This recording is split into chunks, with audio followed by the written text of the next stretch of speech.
Mantan Kadif Propam Polri Ferdy Sambo akan jatuhi vonis atas kasus pembunuhan berencana Brigadir Yosua Huta Barat pada 13 Februari mendatang. Dari rangkaian fakta persidangan, sekiranya vonis apa yang akan dijatuhkan oleh majelis hakim? Apakah sesuai dengan tuntutan jaksa yaitu penjara seumur hidup atau justru vonis yang lebih ringan ataupun vonis yang lebih berat dari itu? Kami akan membahasnya bersama sejumlah narasumber. Ada pakar hukum pidana dari Universitas Brawijaya, ada Pak Aan Eko Widiarto, ada kuasa hukum dari keluarga Yosua Huta Barat, Martin Lucas Simanjuntak, dan anggota Kompolnas, Pak Yusuf Warsim. Selamat pagi, Pak Aan. Selamat pagi, Pak Yusuf, dan juga Bang Martin. Selamat pagi, Bung Timothy. Kita sudah mendengar semua yang bisa disampaikan di dalam persidangan hingga ke duplik. Kita sudah mendengar apapun yang bisa menjadi pembelaan dari penasihat hukum Ferdy Sambo. Kita juga sudah mendengar bukti-bukti yang disampaikan dan bagaimana analisa dari jaksa penuntut umum terkait dengan peran Ferdy Sambo dalam pembunuhan Brigadir Yosua Huta Barat. Dan tampaknya hingga akhir dari persidangan, yaitu pembacaan duplik, ya belum berakhir hingga vonis lah, tapi sebelum vonis tampaknya semua tetap pada posisinya. Jaksa penuntut umum tetap meyakini bahwa Ferdy Sambo adalah otak dari pembunuhan ini. Sementara dari penasihat hukum meyakini bahwa Ferdy Sambo tidak merencanakan dan tidak menembak Yosua satu kali pun, dan bahkan tidak menyuruh untuk menembak Yosua. Ini dari awal hingga akhir semua tetap pada posisinya. Sekarang kita masih tinggal menunggu vonis saja. Setelah pembacaan duplik, mungkin kita ke duplik terlebih dahulu. Bang Martin, Anda sudah mendengar juga bagaimana duplik yang sudah disampaikan oleh penasihat hukum terhadap replik dari jaksa, dan justru kata yang mungkin paling mudah kita tangkap di situ adalah jaksa berhalusinasi, bahwa merangkai bukti-bukti yang ada itu merangkai sebuah peristiwa yang menurut mereka hanyalah sebuah imajinasi dari jaksa saja. Tanggapan Anda atas hal ini, Pak Martin? Jadi kalau kita lihat duplik dari penasihat hukum Ferdy Sambo, ya, kita tidak boleh mengesampingkan juga dalam tuntutan, ya. Tuntutan dan juga replik. Nah, dalam tuntutan itu yang fundamental apa sih? Kan ada relevansinya dengan surat dakwaan dan juga pembuktian. Tuntutan itu adalah kesimpulan dari seluruh pekerjaan jaksa penuntut umum dari hulu ke hilir gitu, ya. Nah, dari dakwaan sampai dengan pembuktian, saya pikir apa yang dilakukan oleh jaksa penuntut umum kepada Ferdy Sambo sudah sangat profesional dan bukanlah halusinasi. Apa itu? Untuk membuktikan, ya, 5 unsur dalam pasal 340 dan 55 ayat 1 ke 1, apa itu? Barang siapa? Subjek hukum. Apakah Pak Ferdy Sambo manusia? Betul. Cakap hukum nggak? Gila nggak? Nggak. Masuk berarti kan? Lalu yang kedua, dengan sengaja sudah dibuktikan dengan apa? Dengan keterangan dari Richard, keterangan dari Ricky, keterangan dari Azan Romer, Ricky Ridwan Soplanit dan istrinya. Lalu dengan rencana terlebih dahulu, ada beberapa saksi itu banyak, ya. Lalu ada pendapat ahli kriminolog, ahli pidana, ada 2 orang itu yang dihadirkan jaksa. Bahkan ahli yang dihadirkan Ferdy Sambo pun mengiyakan bahwa itu ada unsur perencanaan gitu loh. Nah, lalu apalagi ahli-ahli yang lain seperti ahli CCTV, ya, ahli digital forensik itu, ya, dan ahli balistik dan juga ahli forensik. Lalu apalagi unsur yang berikutnya, merampas nyawa milik orang lain. Ferdy Sambo ketangkap tangan menembak juga. Dan sampai saat ini ada pistol, ya, yang tidak identik dengan peluru siapapun dalam TKP tersebut yang tidak ditemukan. Nah, siapa yang patut dicurigai, ya, menyimpan pistol tersebut dan menghilangkan pistol tersebut? Yang memiliki pangkat tinggi, yang berkesesuaian dengan keterangan Richard dan juga keterangan forensik. Siapa itu yang terakhir di sana? Ferdy Sambo. Maka kemungkinan besar pistol tersebut dilenyapkan oleh Ferdy Sambo. Tapi oke lah, itu tidak jadi tolak ukurnya. Lalu apalagi? Pasal 55 ayat 1 ke 1, memerintahkan, Don Plager. Ini menurut para ahli sudah menggenapi unsurnya.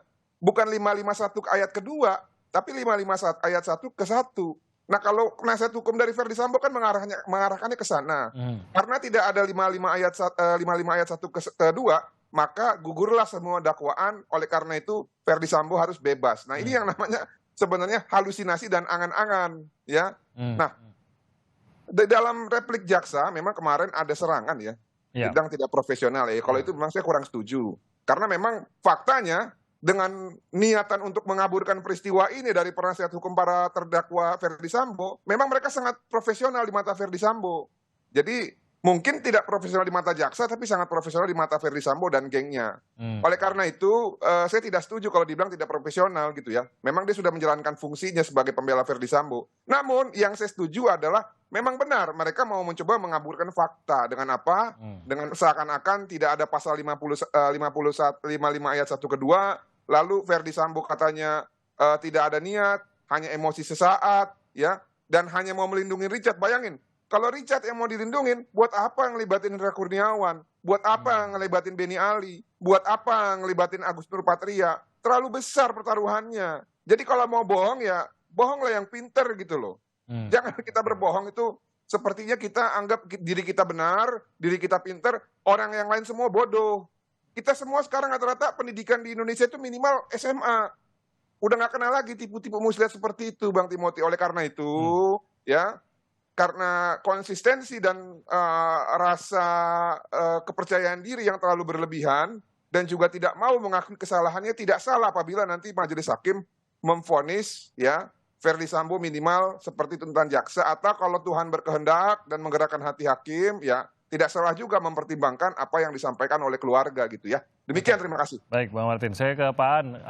Pendapat dari Pak An sendiri bagaimana? Memang masih banyak hal yang harus dijawab dan kalau bisa terjawab untuk bisa menjelaskan kasus ini. Tapi kita tahu memang ada upaya untuk mengaburkan kasus ini sedari awal sebelum bahkan ini masuk ke penyidikan sehingga banyak yang tidak bisa terbukti. Tapi siapa yang berhalusinasi di sini? Kalau tadi kata Bang Martin justru melihat penasihat hukum justru ini yang berimajinasi, tapi ya sebaliknya penasihat hukum menuduh jaksa lah yang terlalu kreatif merangkai dari bukti-bukti yang ada. Pak An. Ya, terima kasih Mas Timothy. Pertama saya ingin mengapresiasi hakim ya ketika memimpin sidang ini dulu lah, sehingga ini menjadi terbuka. Dan para pihak saya melihat diberi kesempatan yang sama. Ya. Asas audi et alter partem itu diterapkan dengan baik dalam perkara ini. Ya. Sehingga apapun nanti kesimpulan dari baik JPU maupun penasihat hukum ya, yang tuduhan mengaburkan fakta, kemudian halusinasi dan sebagainya, itu sebenarnya sudah bisa dinilai oleh publik. Publik sudah tahu sebenarnya dari awal ya. Bagaimana keterangan terdakwa sendiri sebagai terdakwa, kemudian terdakwa sebagai saksi, ini semua publik sudah tahu, tidak perlu mencatat publik, tapi setiap hari sudah dengar masalah ini ya. Misalnya ini, saya ambil contoh misalnya terkait dengan 7 keterangan Eliezer yang disampaikan katanya itu tidak berkesesuaian begitu. Saya melihat gini, kasus ini bukan kasus yang berdiri sendiri, tapi ada suatu perubahan, ada skenario-skenario. Nah, kalau persidangan ini ditutup, kemudian publik hanya tahu ketika proses duplik saja misalnya, publik tentunya akan bingung melihatnya. Tapi ketika sudah sangat terbuka, ya mulai dari pemeriksaan alat bukti dan sebagainya, maka publik tahu bahwa telah terjadi skenario yang pertama, kemudian skenario itu terbongkar. Ya, status DC kemudian semuanya dibongkar oleh Eliezer misalnya. Sehingga kalau itu diargumentasikan oleh penasihat hukum bahwasanya Eliezer berubah-ubah, ya memang berubah-ubah. Ya. Karena apa? Demi kejujuran berubahnya, bukan karena maksudnya Eliezer untuk berdusta, bukan.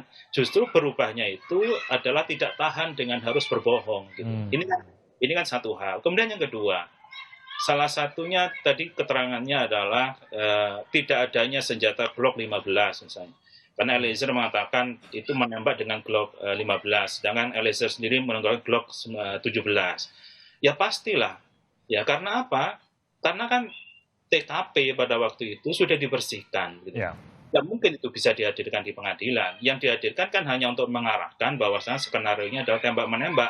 Kalau tembak-menembak berarti hanya ada 2 senjata. HS ya, HS miliknya korban atau almarhum, kemudian Glock 17 miliknya Eliezer. Gitu. Sedangkan satu lagi ya mesti disembunyikan atau dihilangkan bahkan untuk tidak diketahui. Nah, baru diketahui kan karena adanya ketidaksesuaian ketika ada lubang yang di kepala itu ternyata nggak berkesesuaian dengan senjatanya Eliezer. Pertanyaannya ini punya siapa kan begitu. Nah kalau kemudian PH menanyakan itu nggak pernah dihadirkan, tidak pernah dihadirkan itu bukan persoalannya tanggung jawabnya Eliezer, ya kan? Ya karena itu justru lah, karena kasus ini banyak ada obstruction of justice dan sebagainya, itu sangat wajar terjadi penghilangan. Sama dengan rekaman di lantai 3, misalnya, di rumah Saguling gitu. Ya itu nggak ada ya, karena apa ya? Karena memang ada obstruction tadi. Jadi ya, saya kira memang dengan hakim memimpin secara baik, terbuka, ya saya kira hakim itu yang mendukung adalah masyarakat banyak gitu ya, untuk bisa Ya, secara sederhana Pak An, tadi seperti dikatakan bahwa ada banyak yang hilang di sini seperti senjata, seperti bahkan telepon genggam Yosua. Eh, Semua saksi, semua terdakwa mengaku menyatakan sebenar-benarnya, seterang-terangnya.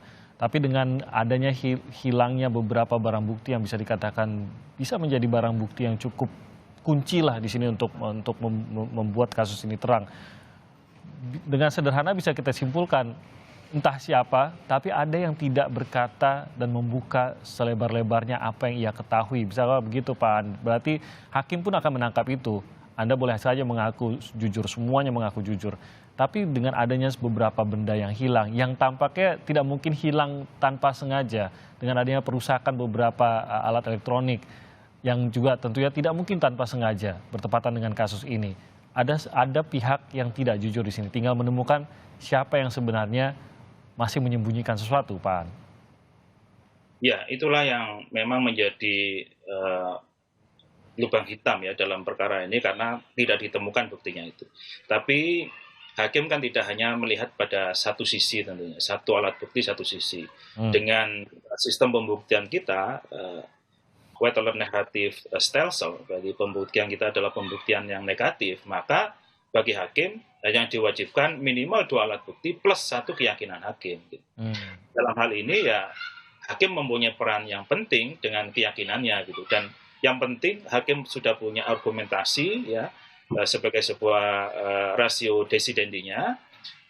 Saya kira dengan persepsi publik yang sudah ada, ya bukan dalam arti publik menjustifikasi, tidak, tapi publik kan sudah tahu sendiri ya, apa yang sudah terbuka terjadi di pengadilan gitu. Nah, ini saya kira hakim punya dukungan publik yang sangat kuat. Oke, Pak, tanggapan dari Anda Pak Yusuf terkait dengan jalannya kasus hingga ke duplik kemarin, mungkin ada beberapa poin yang menangkap perhatian Anda? Baik, terima kasih Bung Timothy. Saya akan memberikan satu pandangan sebagai Kompolnas, tentu mengkaitkan bagaimana peran kepolisian bagian dari sistem peradilan pidana.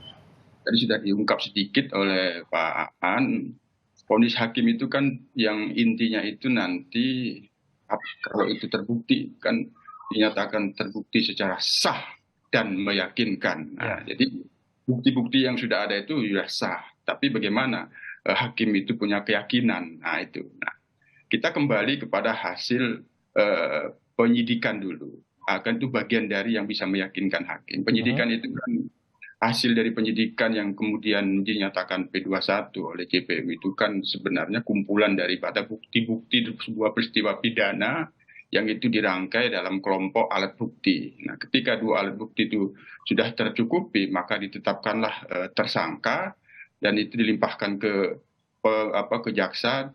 Jaksa bertugas ketika sudah menyatakan P21 membuat konstruksi narasi peristiwa secara utuh dan lengkap dari mana peristiwa itu terjadi, dengan menjelaskan peran bagaimana terdakwa dan bagaimana kesaksian-kesaksian itu disatukan dalam sebuah konstruksi peristiwa menjadi dakwaan. Tuntutan itu merupakan satu konstruksi yang mengkonkretkan daripada dakwaan. Konkretkan dakwaan itu dengan menyampaikan sebuah tuntutan dengan konstruksi bukti-bukti sehingga terdakwa patut layak untuk diberikan tuntutan sekian. Nah, hanya kalau kita lihat dari perdebatan ini kan pengadilan itu kan ruang perdebatan bebas, membuat konstruksi hukum. Hanya kami lihat tentu kalau kewenangan penyidik itu kan tidak berada dalam satu perdebatan filsafat hukum, tidak berada dalam satu perdebatan konstruksi hukum antara JPU dengan terdakwa yang dikuasakan kepada pendamping hukumnya. Tidak merupakan sebuah perdebatan bagaimana satu pandangan sosiologis atas peristiwa itu, maka kan dihadirkan ahli kriminologi, ahli pidana dan sebagainya. Itu kan bagian dari sebuah perdebatan untuk mengkonstruksi peristiwa kebenaran secara sosiologis. Itu di luar wilayah penyidikan. Di dalam perdebatan pengadilan ini kita masih melihat kering sehingga muncul kata-kata atau diksi halusinasi. Sebenarnya semestinya itu tidak digunakan diksi-diksi halusinasi itu.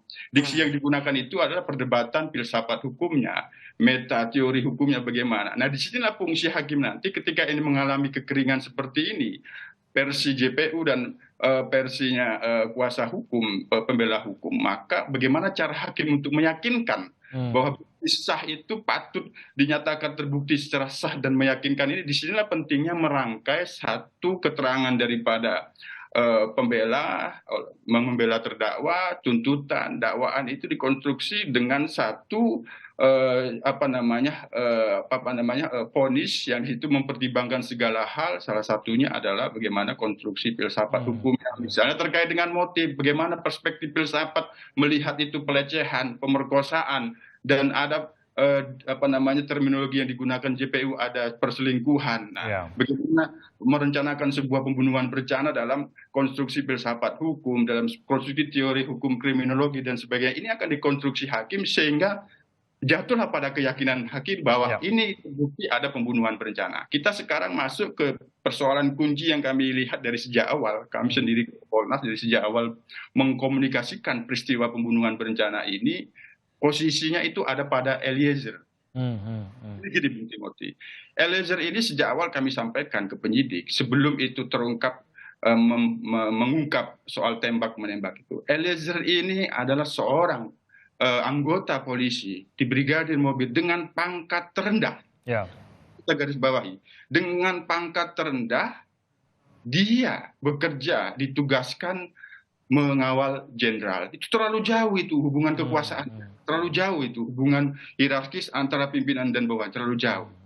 Bagaimana seorang anggota kepolisian yang berpangkat barada bisa mengkonstruksi karangan-karangan cerita, bisa membuat sesuatu yang itu di luar kemampuan dan kompetensi dirinya. Itu kami sejak awal sudah melihat itu. Tidak mungkin. Nah, itu. Nah, misal terkait dengan keterangan Eliezer bahwa FS itu memberikan amunisi untuk diganti.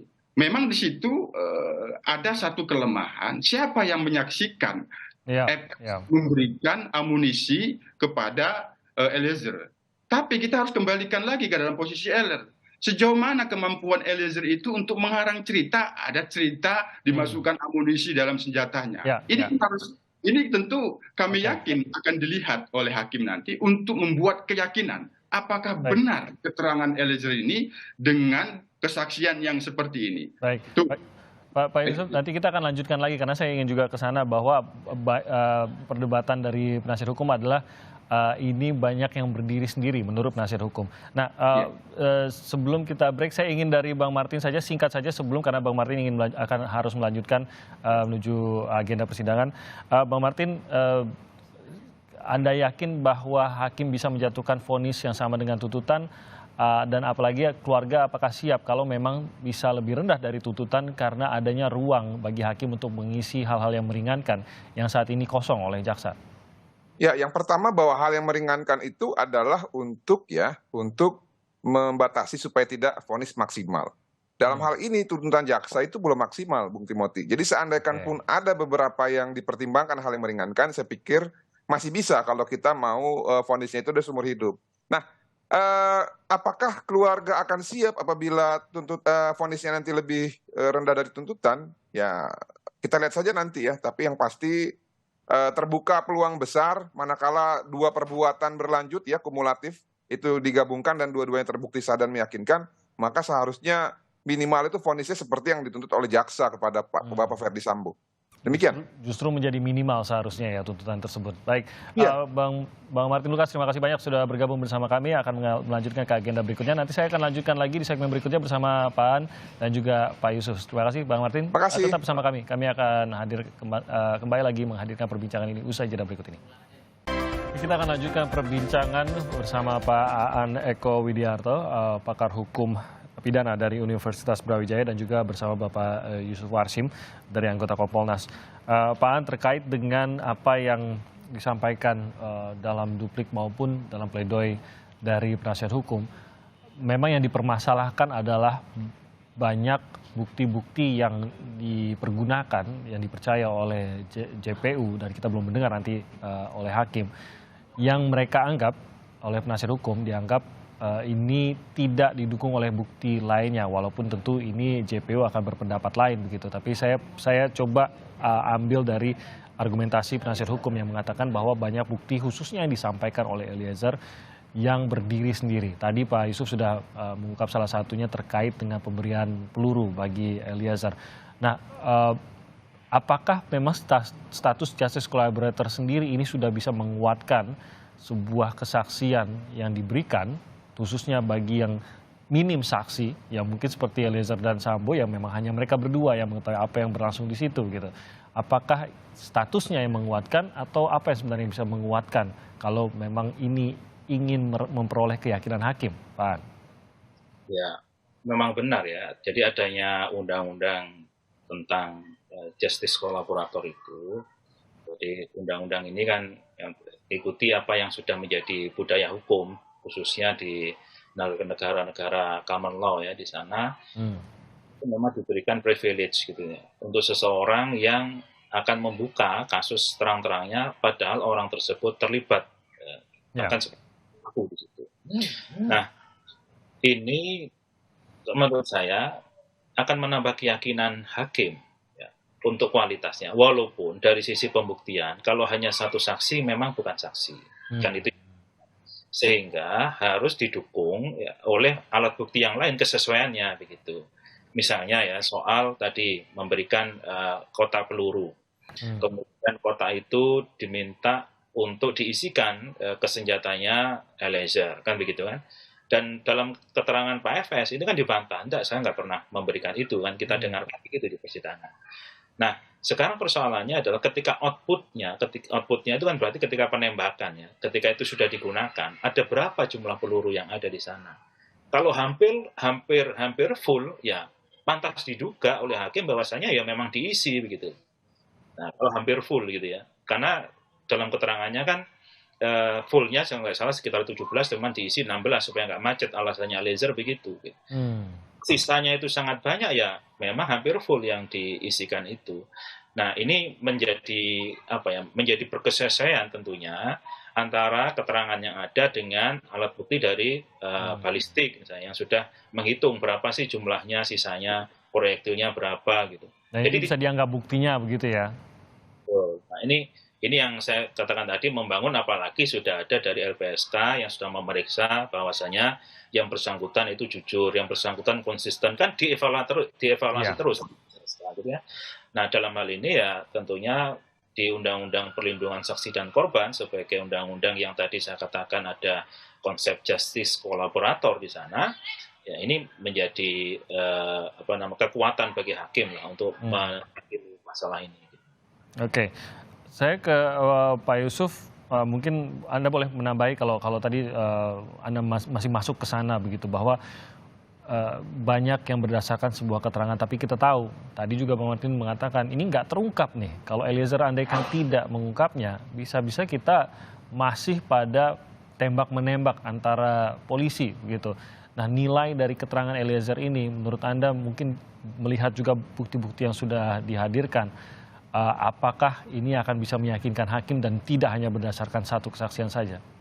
Iya, jadi yang saya maksud tadi, Bung Timothy, bahwa untuk mengungkap pada saat penyidikan yang lalu itu adalah kuncinya ada pada Eliezer, maka didudukanlah yang bersangkutan menjadi JC. Begitu juga nanti mudah-mudahan dengan independensi dan imparsialitas hakim dengan kemerdekaannya, posisi Eliezer ini mampu benar dilihat secara jernih dengan dirangkai bukti-bukti sah itu, dan hakim memiliki keyakinan apa yang dikeluarkan daripada Eliezer ini menjadi bukti-bukti dalam peristiwa itu. Ini yang sangat penting gitu. Meskipun tadi saya katakan tidak ada saksi kecuali mereka berdua yang kaitannya dengan FS memberikan amunisi untuk mengisikan ke senjatanya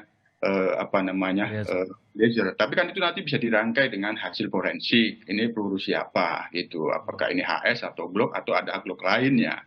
Itu yang pertama. Yang kedua dari reka tentang tembakan. Nah, tembakan itu ada yang patut dipertanyakan dalam posisi kalau gitu direkonstruksi. Ada tembakan di atas dinding yang itu kamar yang berada Putri. Itu kalau dikatakan tembak menembakkan, posisinya seolah-olah almarhum itu posisinya di pintu, Eliezer di tangga. Itu tidak masuk dalam logika.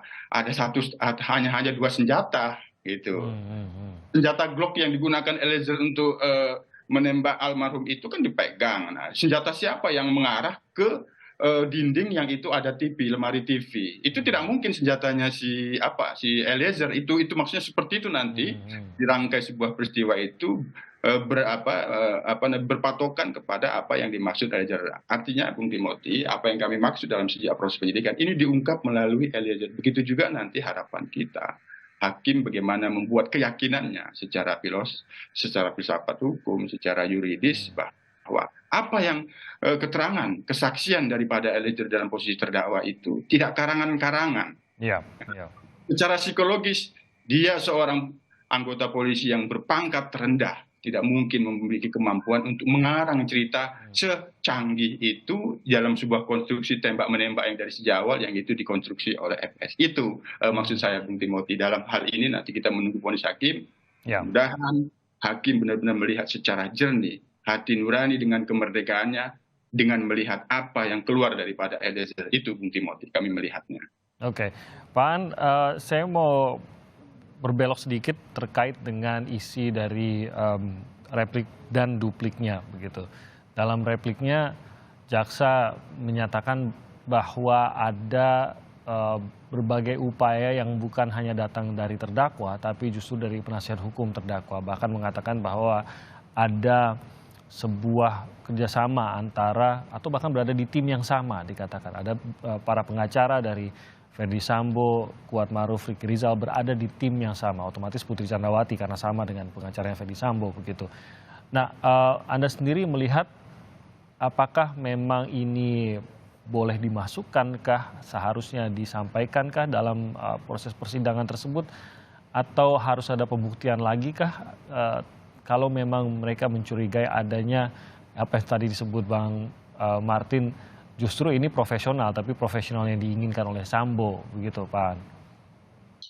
Ya, ini kasusnya memang di-split ya, perkaranya di-split maksudnya, tapi persidangannya kan jadi satu semuanya dan sama gitu. Ada kalanya dipisah, ada kalanya masuk bersama-sama gitu, sehingga ini menjadi kalau cross-check itu bisa cross-check secara langsung begitu.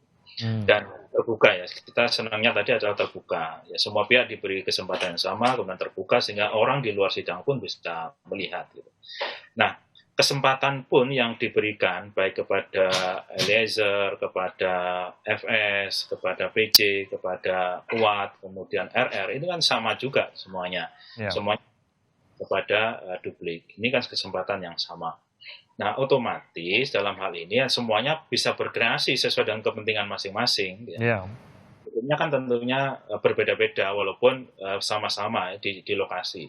Yang intinya kan tujuannya adalah membebaskan diri sendiri semua ya. Bagi pihaknya ya bagaimana bisa membebaskan kliennya. Kalau bisa itu sampai bebas. Kalau nggak bisa sampai bebas ya berarti sampai meringankan ya daripada yang sudah dituntut oleh jaksa. Itu saya kira seperti Pak Yusuf tadi sampaikan itu hal yang wajar ya. Tapi jangan sampai memang dalam hal ini bumbunya terlalu banyak. Bumbu banyak itu ya tadi sindir-menyindir ya, merendahkan profesi, mengatakan ini halusinasi dan itu kan bukan fakta yuridis begitu ya. Ya itu bumbu yang ya sebenarnya tidak kurang pas untuk pendidikan hukum masyarakat ya. Ya lebih baik sebenarnya fokus. Kalau memang bisa begini, taruhlah halusinasi, tapi halusinasinya itu jangan ditulis ya di dalam replik duplik atau kemudian tuntutan. Jadi itulah kemudian apa yang sudah disampaikan argumentasinya ya kemudian dipatahkan dengan fakta yang ditulis dalam persidangan tanggal berapa disampaikan begitu. Nah, ini yang harusnya langsung beradu data ya. Beradu data artinya fakta pengadilan yang sudah terungkap begitu. Dan alat bukti yang ada. Nah, saya melihat sebenarnya dua-duanya sudah menyampaikan itu di dalam surat tuntutan, jaksa sudah menyampaikan bahwasannya menurut keterangan A, B, C dari saksi ini, saksi Itu itu. sudah ada gitu ya. Cuma diputuskan menambah bumbu lah baik jaksa maupun penasihat hukum gitu ya dengan kata-kata tadi ya. Itu saya lihat sekitar 6 menit lebih itu ya bumbunya di depan itu dan sangat tajam. Ini kan menghantam profesi ya, itu saya kira kurang pas untuk disuguhkan. Oke. Pak Yusuf, yang terakhir saya ingin bertanya terkait dengan pengawasan juga dari Kompolnas nih terkait dengan kasus ini, atau mungkin pada tahapan ini tentu saja kita serahkan pada pengadilan lah ya, tapi terkait dengan komentar bahwa masih ada gerakan bawah tanah yang mencoba untuk meringankan vonis terhadap Ferdy Sambo. Kalau sebelumnya kita sempat berbicara dengan IPW mengatakan kayaknya ada yang ingin berat, ada yang ingin ringan, tapi tampaknya udah satu arah nih, ingin mencoba meringankan. Nah, terkait dengan hal ini sendiri, apakah kita bisa mengawasinya, Pak Yusuf? Tentu kami sebagai pengawas eksternal kepolisian dalam hal ini tentu yang kami pastikan tidak ada oknum-oknum anggota kepolisian yang menjadi satu rangkaian untuk memberikan semacam langkah-langkah yang itu tidak sejalan dengan norma etika dan norma hukum yang itu menjadi larangan bagi anggota kepolisian. Biarkan persoalan kasus pembunuhan berencana Brigadir Yosua dituntaskan di pengadilan secara adil.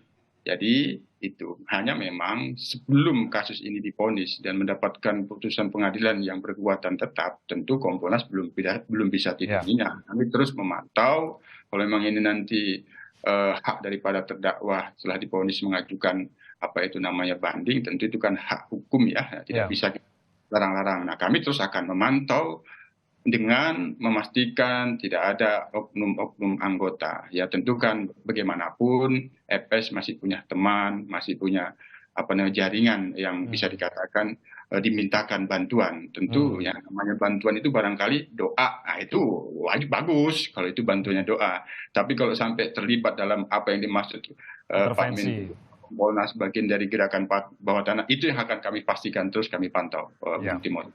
Jadi pengawasannya bahkan kalau memang nanti ada banding juga harus terus dipantau karena banding perhatiannya tidak sebesar pada saat kita mengikuti sidang seperti ini tentu saja, karena prosesnya akan berbeda, tidak melalui persidangan seperti ini. Ya, jadi kita apresiasi bahwa pengawasan akan terus dilanjutkan dan kita nantikan bagaimana vonis dari hakim terhadap Ferdy Sambo dan terdakwa lainnya yang rencananya sudah dijadwalkan pada tanggal 13 Februari 2023. Terima kasih atas waktunya Pak Yusuf Warsim, Pak Neko, terima kasih juga atas waktunya bersama kami pagi. Salam sehat Pak Yusuf dan juga Pak An. Selamat pagi.